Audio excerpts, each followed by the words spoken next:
Marie Petitot, bonjour. Bonjour. Merci d'être sur le plateau de TV78 pour ce VIP que l'on va entièrement vous consacrer. Vous êtes ici parce que vous sortez un premier livre qui s'appelle Royale Passion. Voilà. Et qui parle de deux Yvelinois extrêmement célèbres. On y reviendra après. Donc vous êtes auteur, vous êtes aussi blogueuse. Comment s'appelle votre blog ? Plume d'Histoire. Plume d'Histoire. Et alors, combien de personnes le consultent ? Alors, à la louche, hein. À la louche, en moyenne, par mois, il y a 60 000 pages vues. Quand même. Et j'ai surtout une communauté très intéressante sur Facebook de 27 000 personnes, c'est qui est ça conséquente. Qui est très important. Oui, ouais. Donc voilà, blogueuse, auteure, et vous êtes aussi community manager dans le domaine de la culture, évidemment. Oui. C'est-à-dire plus précisément, vous faites quoi ? Alors, je suis community manager indépendante, Ouais. donc j'aide les organisations culturelles, les châteaux, les monuments, les musées ou tout simplement les entreprises qui ont un pied dans le secteur culturel à se mettre en avant, à se développer sur les réseaux sociaux, qui est extrêmement important aujourd'hui. D'accord, à communiquer, vous rédigez les articles et vous les mettez en lumière. Voilà, bien sûr. Tout Exactement. ça. Très bien. Et vous serez présente, je le dis maintenant au cas où on oublie, au salon Histoire de lire à Versailles les 24 et 25 novembre pour ce livre chez Talendier. Donc ce livre, alors déjà, cet amour de l'histoire, vous êtes historienne, vous êtes communicante, racontez-moi un peu. Oui, alors j'ai un parcours un petit peu atypique, c'est vrai. J'ai fait des études de communication et de marketing, un master en communication, spécialisé dans les services. Et puis en fait, j'ai développé cette passion de l'histoire en parallèle. Donc déjà l'écriture depuis toute petite, l'histoire est venue se greffer dessus. Donc j'avais un peu des multiples casquettes, on va dire la communicante, l'historienne de cœur un petit peu, et puis la passionnée de lettres, de lecture, d'écriture. Et finalement, c'est grâce à mon blog que j'ai pu combiner un petit peu toutes ces facettes. D'accord. Et votre blog, alors Plume d'Histoire, il est orienté sur quoi exactement, plus précisément ? Alors, Plume d'Histoire, c'est aborder l'histoire par la petite porte, entre guillemets. C'est des anecdotes culturelles sur les grands personnages de l'histoire ou sur des personnages moins connus que j'ai envie de faire découvrir aux gens. D'accord. Voilà, donc beaucoup d'anecdotes un peu croustillantes, mais toujours très sourcées. Oui, c'est ça. Vous n'inventez rien, rassurez-moi. Non, jamais. Promis. Jamais. Promis. Et alors, comment vous travaillez pour découvrir toutes ces anecdotes ? Alors, je travaille beaucoup grâce à Gallica, par exemple, toutes les bases de données en ligne qui ont scanné les documents d'époque, par exemple des mémoires, des lettres, directement des correspondances, directement à la source, et beaucoup la presse de l'époque aussi, et évidemment la bibliographie existante. Voilà. D'accord. Et les nouveaux personnages, alors vous les rencontrez comme ça au hasard de vos recherches ? Enfin, je dis les nouveaux personnages, je veux dire les personnages moins connus. Oui, alors c'est au fil de mes lectures, surtout. Voilà. D'accord, vous repérez... Voilà, parfois il y a un personnage qui surgit, qui a un destin intéressant et j'ai envie de creuser, et donc après je vais chercher d'autres sources. Et vous avez je mélange un peu à ma sauce, voilà. Ouais, ce qu'il faut dire, c'est que c'est très bien écrit.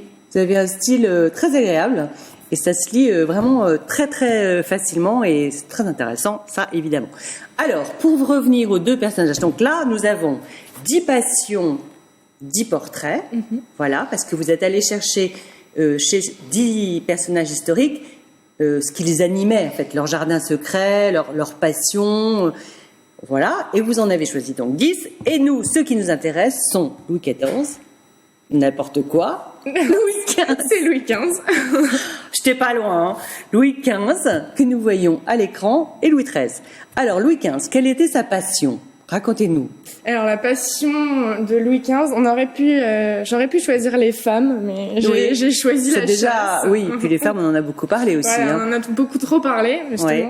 La chasse, donc c'est pas le seul roi à être passionné de chasse, mais chez lui, ça a un côté extrêmement important pour son équilibre psychologique, en fait. Il ne peut pas s'en passer. C'est vital. C'est vital, c'est un exutoire, en fait. D'accord. Voilà, donc il chasse 4-5 fois par semaine et ça devient un petit peu partie prenante du système de cours dans lequel il gravite. Donc, oui, parce que justement, pardon, je vous coupe 2 secondes, on se demande, mais comment est-ce qu'il travaille? Où est-ce qu'il trouve le temps de travailler, de diriger le pays, s'il passe son temps à cheval, à courser le cerf? Alors, contrairement à ce qu'on a dit, Louis XV est quelqu'un d'extrêmement conscient de son devoir de monarque, qui trouve quand même le temps de travailler, de recevoir ses ministres. Et ensuite, la chasse, même si ça prend un temps important dans ces journées, oui, parce que... en fait, ça fait partie aussi du système de cour, c'est-à-dire que ça devient un véritable privilège d'aller chasser avec le roi. On attend d'être convié à la chasse, c'est le moment où on peut avoir des confidences avec lui, parce que en fait, il a une liste. C'est lui qui choisit, les invités selon ses affinités, ses les entretiens qu'il a envie d'avoir, de mener avec certaines personnes ou non. Oui, d'accord. Ok. Donc, à la limite, lui, il allie le travail et la chasse. Exactement. Voilà. Très bien. Et alors, pourquoi est-ce que vous dites que c'est nécessaire à son élan vital? Qu'est-ce qui explique ça? Louis XV, c'est un personnage très complexe, très solitaire, mélancolique. Il a eu une enfance très seule, très difficile. Il est devenu roi à peine 6 ans, il avait plus de parents, il avait pas de frères pour partager ses jeux, il était entouré d'adultes, donc il a grandi très vite. C'est aussi pour ça qu'il s'est attaché aux femmes, de son entourage d'abord, et puis après les femmes qu'il a rencontrées au cours de son existence.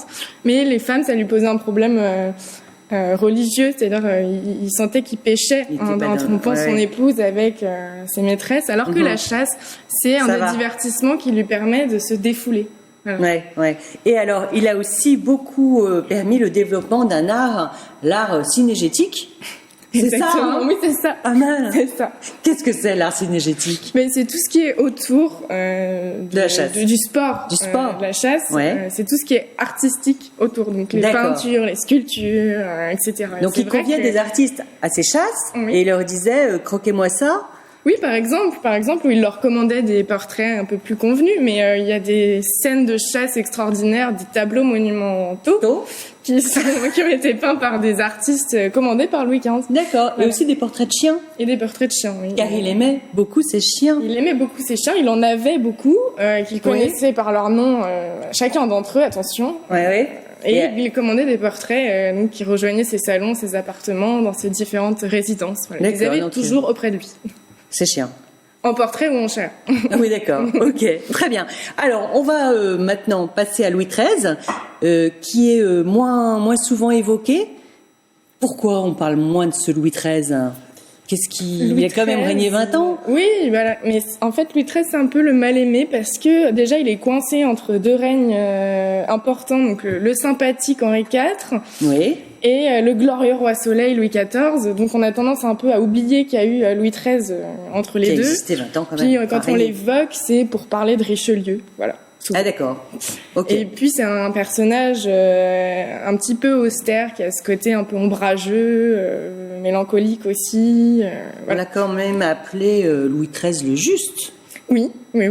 C'est un des seuls monarques qui a une popularité constante tout au long de son règne, qui a été aimé par le peuple depuis le début de son règne jusqu'à sa mort.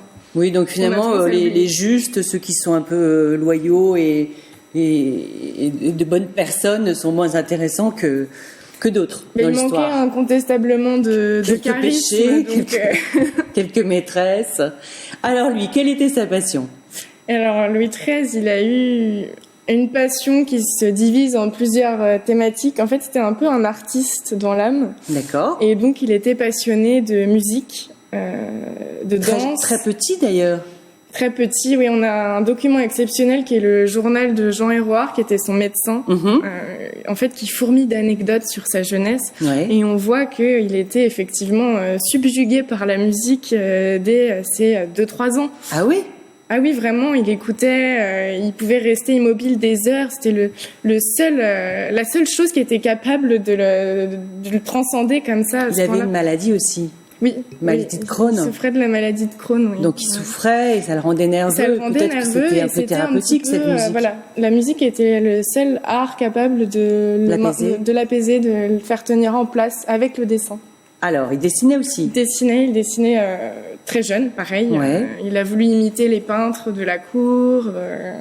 Il avait un talent ou il dessinait juste Oui, il avait un vrai talent parce que déjà Jean Héroard a conservé certains de ses dessins d'enfants. C'est assez exceptionnel. C'est le seul souverain. On peut les voir. On peut les voir. Oui, où ça? effectivement. Alors on peut les voir dans le journal de Jean Héroard. Et puis il a été reproduit aussi. Certains dessins ont été reproduits dans des gazettes, etc. Et donc en cherchant sur Internet, on peut voir les dessins de Louis XIII. Oui, bien sûr, oui. Ah d'accord, c'est fou ça. C'est assez amusant. Ouais. Et puis surtout, c'était une passion qui a duré. Donc adulte, il a continué à s'exercer. Donc dessin, musique, il a composé, vous dites aussi. Et à composer, oui.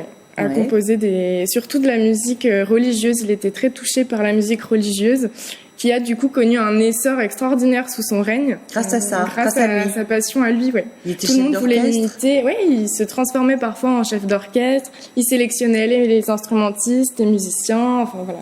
Et tout ça, pareil, en ayant toujours le temps de travailler. Oui. Et de gouverner son pays. C'est-à-dire que Louis XIII était un homme souvent en campagne, parce que son règne, c'est une des périodes un petit peu compliquées entre catholiques et protestants. Soldat, surtout. Voilà, c'était un roi militaire avant tout. Ce que je veux dire. Mais entre deux campagnes, parfois il se passe rien, ou pendant une campagne, quand on attend, quand il y a un siège, etc., il trouvait le temps. De s'occuper autrement qu'en maniant l'épée, quoi. Il maniait les instruments ou le crayon, le pinceau. Ok, écoutez, c'est passionnant. Donc, écoutez, on en sait plus à la lecture de votre livre. Il y a d'autres portraits aussi qui sont tout aussi intéressants. Si on veut vous voir en chair et en os, vous serez au salon. Donc, comme j'ai dit tout à l'heure, Histoire de lire, le 23 et 24 novembre, ou 24 ou 25, enfin bref. C'est ça, autour du 23-24 novembre à Versailles. Voilà, dans ces eaux-là, vous serez à Versailles. Vous chroniquez aussi pour la revue Château de Versailles. Oui. Et d'autres revues d'ailleurs. D'autres revues historiques. Voilà, vous avez énormément de cordes à votre arc. Et je vous en félicite. Marie Petitot, un grand merci. Et puis, très bientôt, j'espère, pour un autre livre. Oui. Et en attendant, on peut consulter votre blog. Il y a notamment un article très intéressant sur l'enfance des rois. C'est ça, hein? Oui. La petite enfance qui explique plein de choses. Oui, qui est en lien avec une exposition qui est en ce moment au château de Blois. Voilà, en plus. Bon, à très vite, Marie. Merci beaucoup. Au revoir. Au revoir.